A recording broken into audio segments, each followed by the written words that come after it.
Hello and welcome to the briefing room, and thanks for joining us. I'm your host, Bill Froehlich from WTCM Radio News. Our weekly discussion of news stories making headlines across northern Michigan, and joined by some of the folks who cover the news. Joining us this week, Peter Payette from Interlochen Public Radio. Yep. How you doing? And Pat Sullivan from Northern Express. Welcome back to both of you guys. Thanks, Bill. Good to have you guys with us. And of course, we're in election season now. We've got a couple of presidential debates behind us, a vice presidential debate as well, and we're in that phase as well that we're getting some local candidate debates and forums. And Peter, I know you guys were involved with one, was it up in the tip of the mitt with the 1st Congressional District recently? We had a debate in Petoskey with Dan Benishek, Congressman Dan Benishek, and his opponent Gary McDowell. And it was pretty well attended. We had, we think, more than 400 people show up. That's a good turnout. Yeah, so there's a lot of interest in that race. It looks like it's a tight race. The last independent poll that I saw showed it basically in a dead heat. And it's one of those races, I think, that in the nation, it's one of those that's getting, I mean, you can tell it by when you look in your mailbox, it's one of those that's getting a lot of money poured in because each side thinks it's up for grabs. So Right, very much in the national eye. I talked to Gary McDowell about it yesterday. He seems to think that the Democratic National Committee feels that this is a winnable, leaning Democrat for him now, so he's kind of pumped up about that. This is a rematch of 2 years ago, Peter. Right, and I think, I'm not recalling the numbers, but I know that Gary McDowell was pretty optimistic that year, and I want to say Benishek took 60+% of the vote. Although don't hold me to that. It might have been high 50s, but I do remember that Gary conceded pretty early in the evening. You know, it was one of the first concessions. I think it was in the 9 o'clock hour, so it was pretty obvious as the results came in that night that he. Maybe it shows that 2 years ago, I think the Tea Party was a big factor, and we don't know whether it's going to be. It seems like it's less of a factor. Right, but that's the thing I gripe a lot about is that these races seem as though they're decided on what's going on higher up on the ticket, and the 101st is the classic example of this. In 2008, it's a state house district that runs from basically Ludington to Northport, and it's generally been a Republican district. 2008 with Obama. Dan Scripps is swept into office 2 years later. In the state race. In the state race, and I think the 1st Congressional may go that way. Congressman Benishek's chances have probably improved with Romney's bounce following his good debate 2 weeks ago. I did this week I worked on a questionnaire that we sent out to both McDowell and Benishek, because I think, you know, at the Northern Express, we're all sitting there trying to figure this election out for ourselves, like based on what you see in television advertisements, what we get in our mailbox, and what you hear in the media, just here and there. And so we sat down, we wrote some questions to try to figure out what is the difference between these two candidates, because it's difficult to figure that out. And so we wrote a list of questions and tried to kind of penetrate that veneer, and I think in some instances you can see they both want to talk about health care, and there's no question that, you know, Benishek, his cornerstone is that he wants to get rid of Obama's health care plan. McDowell supports it, and I think another area where you can really see the distinction between the two of them is on climate change, where Benishek, we asked a question about climate change, and he didn't want to answer it. He's a couple of times in the answers to our questions, he starts off the answer as a doctor. You know, don't ask me about Citizens United to go ask a politician. Or as a doctor, I study science, and I know that there's two sides to climate change, and I don't really want to make the election about this issue. And of course, McDowell was a little bit more, he's, you know, willing to talk about climate change. What did you find out in the debate? He was, on Monday night, he was more forthcoming that he is not convinced that climate change is a problem or a problem made by the human race. And he said, I'm a scientist, and there was some laughter in the audience. And he said, no, I'm a doctor. I've been involved in peer-reviewed research, and I know how these processes work, and I just don't see that there's a real strong case to be made here. It seems to go to a larger point, and I don't know, maybe it's strategy. We're hearing a lot about how Dan Benishek is a doctor. Yeah. Yeah, he's We're got hearing a pictures lot of about himself. that, yeah. And I think the And about how McDowell's a farmer, to be fair. Like, Oh yeah, on his side, yep. right. but they both want to be like the down home, folksy. I'm not. I don't know about how Washington works, but you can sure trust me. And But I think his experience as a surgeon does play into the case that he has more competence to deal with the healthcare question, because he knows how the healthcare system works intimately. Did it, in terms of that forum, did it come up at all about Gary McDowell as a 30-year career politician? And I also asked him about this when we talked yesterday. I said, you were in the State House for 6 years. What's the career politician in you? It didn't come up substantively. I never heard it explained. Gary did pretty well on that point and said that his wife, all these years he's been going to the post office and out to run his hay farm, and or maybe it's the UPS. UPS, yeah. And so he said that when his wife started hearing these commercials and accusations, she wants to know where he's been going all this time. So, and he handled that pretty well. But I didn't hear him actually refute the point, or the congressman explain which offices he's held, other than 6 years in the State House of Representatives. Yeah, I mean, he kind of rattled off a list of county boards and community, board of directors on this, that, and the other for various groups over his lifetime in Rudyard, and he said, I don't. It seems like a stretch Yeah, I to don't refer know to that someone makes as a me professional politician, career because politician, they're serving in their community. Yeah, so that was anything else out of that forum that jumps out at you that maybe people wanted to know? Is there a theme in that? Because that seems just like a huge turnout for an event that, I went to one of those up in that area 2 years ago for those same two gentlemen. Maybe 100 people showed up. Well, I know they knew Interlochen Public Radio was running it, so they must have known There it you was go. going to be very high quality. I don't know. I'm sort of suspicious of people that show up to debates and really the value of debates. I wonder. My guess would be most people coming are strongly in favor of one of the candidates. Did the crowd showing lean their one way or support? another? There was some of that, not as much as I was expecting. The laughter at Dr. Benishek when he said he didn't believe, when he said he was a scientist, in the context of not believing that global climate change That's is a pretty problem. discredited position for somebody. And that's probably that some of the laughter was about that, but no, there wasn't a lot of that. But I just wonder how many people are out there really trying to decide between two candidates like these two. I'm not sure that there's 400 people like that who are really trying to decide and want to weigh all the comments and really look carefully at the two candidates. The addition of the Traverse City area to that district, I guess I'm just kind of curious, when you break it down county by county, how that's going to change for Dave Camp district going Republican for so many years. Will that hold true? Will the addition of the Traverse City area change this at all? And frankly, we haven't seen much of Dan Benishek until the last year, leading up to this campaign in the area. So. I don't know.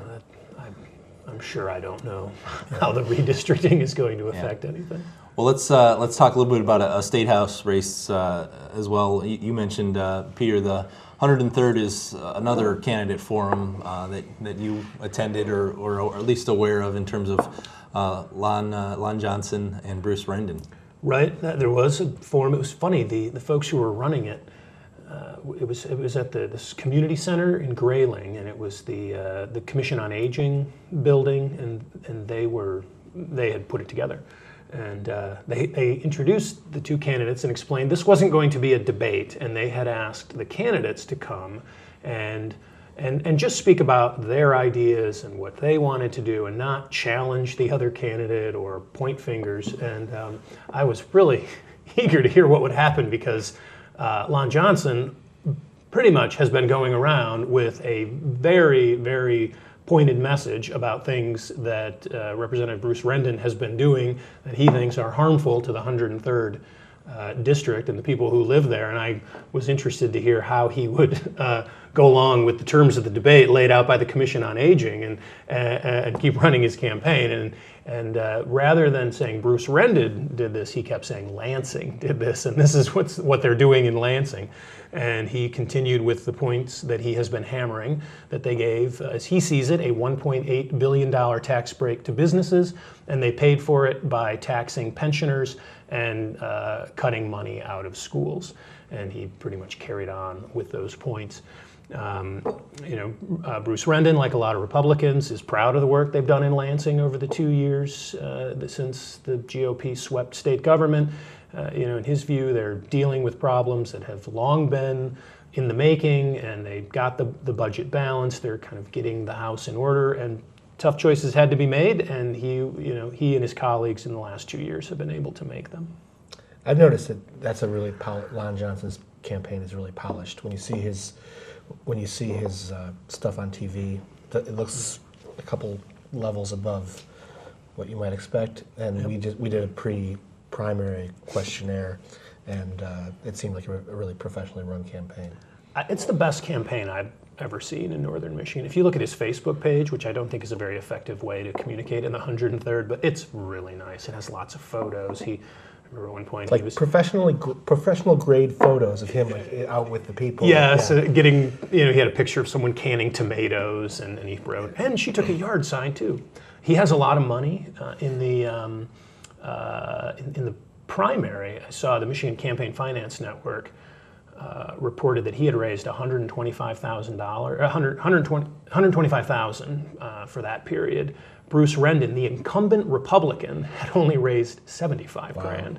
The 125, the head of the Michigan Campaign Finance Network, called that number eye-popping for a Democrat, a non-incumbent Democrat in Northern Michigan. And the reason is because Lon Johnson has connections all over the country. His wife works in the White House for President Obama.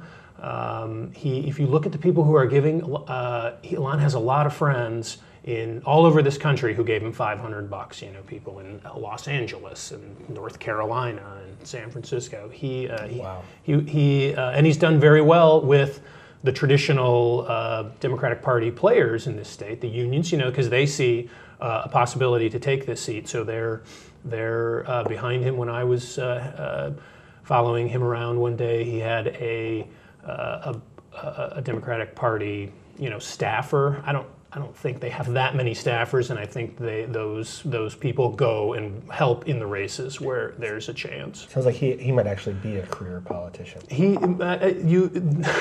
Sort of looks like he might like to be. Rendon's allies are showing up. Michigan business leaders were running ads at one point in the district, and the Republican House Caucus is putting money in there.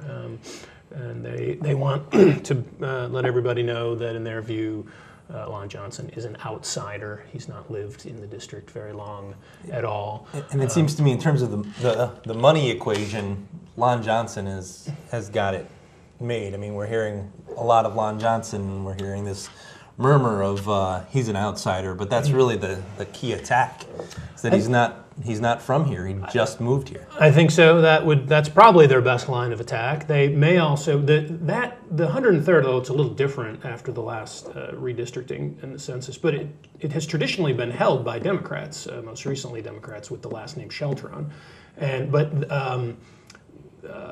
at least I think it was Joel most up till 2010, they're opposed to abortion and pro-gun rights. Now, Lon says he got an A- from the National Rifle Association, but he is pro-choice. So he doesn't, he does have a value that I don't think is really in keeping with that district. But I'm not hearing much about that. Oh, they sort of suggest, he's an outsider. He doesn't have our values, and that's probably one of the things they're trying to point out. And who knows, maybe there were mailers or robocalls or other ways that they want people to know that he's in favor of abortion rights. And you had said, too, just before we sat down here, that he made a concession of sorts when pressed on that at this forum in terms of his residency status, Right. where he lives. Somebody asked, a GOP leader from Roscommon County asked how long he'd lived in the district. And he sort of told this story. He worked in Iraq as a civilian. He was sort of nation building. I don't know what organization he worked for, but and he said when he came back from that in 05 or 06, he decided that he wanted to get married, and he was two things he wanted to do: marry and move to northern Michigan. He is as he tells it, his great-grandfather, his grandfather. No, I'm sorry, his great-great. He's the fifth generation of people who all were from Kalkaska County, including his father, who then moved downstate, and he was born downstate and raised there. But he told this story about what was happening around 05 or 06 and how he got married. So he's a little evasive, and then they pressed him and said, when did you become a resident? And he finally conceded it was 2011. And he doesn't, I don't know how we have to classify this. It doesn't seem as though he actively lives here, works here. He has a job out of state, correct? Well, he works for a firm that's based in Nashville. I don't know if he lived in Nashville. I don't know where his mailing address has been. Where he lays his head down at night. It kind of goes to a bigger discussion in terms of just this public involvement, this civic engagement in terms of 400 people up in Petoskey. I don't know how many were at this forum in Grayling. We had 400 people show up in Grand Traverse County to a septic tax proposal meeting that had to be canceled because there wasn't enough room for all these people. Right. Where was it held? At the Garfield Township Hall. Just give me your take on what you're seeing out there in terms of, do people care more than before? Or are we just issue driven in terms of? I think then in the case of the septic issue, bringing people out to Garfield Township Hall, that was when they announced the assessment to pay for the problems that gets people interested. Do you have a? Yeah, I know. People don't want to have $25 tacked onto their property tax bill. Apparently, that will get them to show up at a meeting. I was saying earlier before we started the show that as we've discussed this issue and how much we should cover, it's very complicated. The Record Eagle's done a really good job at just staying right on top of it. They cover county government. We're a much smaller operation. We can't with a much broader coverage area. With a much broader coverage area, we can't stay with it and really, keep up. And we've asked how many people really care. And the last public hearing, and I can't remember what phase they were in, but I think it was more of a solution gathering phase. What are the options here? Right. Trying to get people involved. What should we do? And like 2 people commented. So when you get into the details of a septic operation, it can get who can participate? Who's going to do that other than Bob Russell? Very few people are going to wrestle with all that and come up with an opinion. But when there's a proposal on the table, they'll show up. McDowell and Benishek, I think it's a proxy for the national race. My understanding from talking to it's Linda Steffen at our station has really done the coverage of that race. But as she was trying to figure out what their positions were on Medicare, basically, at one point, she had sized it up and said, McDowell's promoting Obama's plan, and Benishek likes Paul Ryan's plan. So, that's how these things shake out, and people sort of see the national level politics expressed in the local congressional race. I think that's why they turn out and get excited about it. It's all the same talking points too. Obamacare will, cost us, we'll rip out trillions out of Medicare, and McDowell will say, well, it's going to cost seniors $6,400 more, and it's part of an $8 trillion tax, and it's just the exact same things that we're hearing at the national level. Right. I think the best coverage, when Linda was working on connecting with the candidates to do some features, she had each come in for a long interview, and the interviews were pretty good. And she said, why don't we put these together and run the entire interviews? Not the entire, but most of them, 20 minutes with each person. And I thought that was the best way. If you're not a partisan, devoted to certain issues, and you just want to get a sense of who these people are, sit and listen to them talk for 20 minutes, and you'll get a sense of what kind of grasp they have on the issues and where they're coming from and who they are. And I thought those interviews did pretty well. It's not the same kind of journalism where you pick issues and really try and ferret out every detail you can about their positions, but it does give you a sense of character. We've got a handful of minutes left here. Let's kind of shift gears off of politics, and a story that Peter, you've been following for quite a while, that I've talked about, that has kind of been on the radar, under the mud for a while, the feral pigs. You don't think that's political? There probably is some politics to that too. Not election day. But at the moment, though, that's true. No one's campaigning that we know of. rights for feral swine. Well, so it possible. But the basic story was that there are ranches and some farms that raise breeds of pigs that are more like the original pig that existed on this planet, the Eurasian boar, and the state is concerned that these are escaping. And we now have wild pigs in this state. They're not native to North America, and they, are very common in places in the South where they have been out in the wild for a long time. So they want to stop that. So they made this rule, declared them an invasive species, and then they set out a number of characteristics of the pigs that are the problem. It's a little more complicated because of the taxonomy of pigs. If you look at the list of banned species, I think the one right before the pigs is some kind of snail, and it's like a 3-word definition. It's the scientific name of that snail. You can't be in possession of that snail, but the pigs are a little more complicated because really pigs are all one species, and all pigs are descendants of Eurasian boars. So they had to split hairs a little bit. The state argues that they've been bred apart for so long now that they are a different species.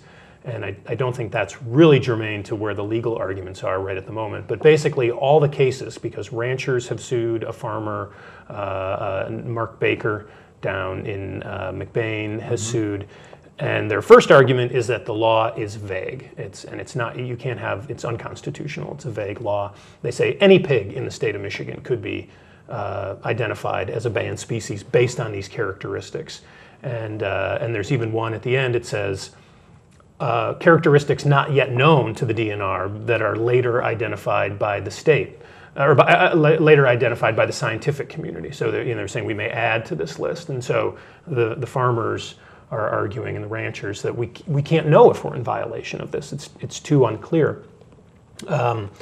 The state is saying, no, that's not true, that the laws don't have to be perfect. They just have to be it's reasonable to expect that these folks would know if they're in violation. And then they have a technical legal argument. They're saying they can't say it's vague because they are clearly in violation of it. And apparently there have been some rulings, and I haven't looked into all the precedent of it, that when someone is clearly and admittedly in violation of a law, there may be a constitutional argument about that law being too vague, but that person can't make it because they've admitted that they are clearly in violation. And some of these ranches, they're selling wild boar hunts. That's their product. So the state's trying to go that route and say these guys can't make this claim. Somebody else might be able to make it, but not them. These guys. Yeah. So this is back in court now in so it was Marquette heard this week. in Marquette, and this judge says, I think it's he, will decide in the next 30 days from Monday who he agrees with. And that will kind of set the table for whether or not it ends, or that would opens up a whole it'll probably be appealed, either whatever the ruling. But once that question is settled, if it's settled that it is a constitutional law, then all these cases will go back to their circuits, and then there's a whole bunch of other questions. They're challenging the authority of the department director to make this ruling. They have private property arguments. There's a whole list of legal theories they have that they will use to argue that this is not that the state can't do this to these ranchers. All right, let's take a break and talk about. You want to jump in? Oh, no. I'm just going to say a story that you're working on, Pat, that you and I have both covered in some respects in Traverse City. Concern about the homeless population, and I guess it starts from what we're hearing a lot from local police. More and more, it seems, just about some issues and problems, and even trickled over into city government recently, too. Yeah, I mean, we keep on hearing these stories, it seems like every week, about some kind of maybe little or more not so little crime that happens, and the person involved is a homeless person. The one we learned about yesterday was somebody on 8th Street was sitting at home about 11 at night, and somebody went into their house, sat down on their couch, turned on their television set, and started drinking vodka. And the guy had to call the police. The police had to come and arrest the guy, and the guy had been arrested like 20 times since January. But it's like, that sounds like I mean, he wasn't violent, but that would certainly be a disturbing thing to happen. And I think we're just learning more and more, like there's this larger population of homeless people, and they're doing things that are bringing them to our attention more and more, it seems like, in the last few months. Yeah, we've had the J. Smith Walkway, the park issue down right off of Front Street downtown, where they've had homeless people who are spending the night on the park benches, waking up with alcohol as I was really businesses surprised. are trying to open in the morning. Yeah, I was really surprised that they could, until the city took action, drink alcohol down there, and it was okay. Yeah, it's much more expensive to buy a beer at Pangea's than it is to just sit down at one of those benches and crack one. You know? Why were we on top of that? Yeah, I mean, my kids are running around at Friday Night Live. I could drink store-bought beer right there. Yeah, that would have been an option but not anymore. No more. That's right. So where does it go from here? I mean, obviously, city, at least in terms of that park space, city was trying to make some changes to kind of prevent the problem there, but does that just funnel the problem somewhere else, and it'll obviously crop up? Yeah, I don't know. I mean, I think it's one of those things that, I mean, we're going to be hearing a lot about this, I think, over the next, you know, what the city's going to do, what the police are going to do. I think it's going to be Is there some evidence that the population is growing? I think the paper had a report about the most recent count. I haven't heard any big numbers, but that was kind of my next question, is at what point in this trail of stories are we going to hear more of a concern from the outreach organizations, and when are we going to hear of the next homeless count or the next effort to do something to help the homeless? I mean, that's just kind of something that hasn't even been touched yet. I think that's the next step that, I mean, as media, that we're going to have to start looking into. Yeah. I think it seems though there are organizations doing a lot, and we have a very well-run winter shelter. We have the Goodwill Inn. Now they're talking about having a safe place for homeless people to drink because they know that the winter shelter, the safe harbor, I think it's called, you can't drink there, and people will choose to sit out in the cold so they can drink rather than take a warm place to lay a sleeping bag. And I think, if I recall, safe harbor formed when there was a death, when we found somebody frozen back in the commons, right. and then there's action. And that, and so when there's somebody drunk downtown in front of a bunch of people, then something happens, And so, I think the real unfortunate event would be if someone was attacked or, something happened, and then, now we need to do something about this homeless population. And, you hope it doesn't come to that. But often it seems like we only respond to a crisis. Well, we'll keep following that one. Like you said, I'm sure there'll be a lot more to come on that. Believe it or not, we made it through a whole half hour here rather quickly, and just about as quickly as we make it through every half hour, right? In 30 minutes. It goes about the same. But I want to thank you guys for joining us, Peter Payette and Pat Sullivan. Thank you, everyone, for tuning in to the briefing room. I'm Bill Froehlich, and I hope you'll join us again next week.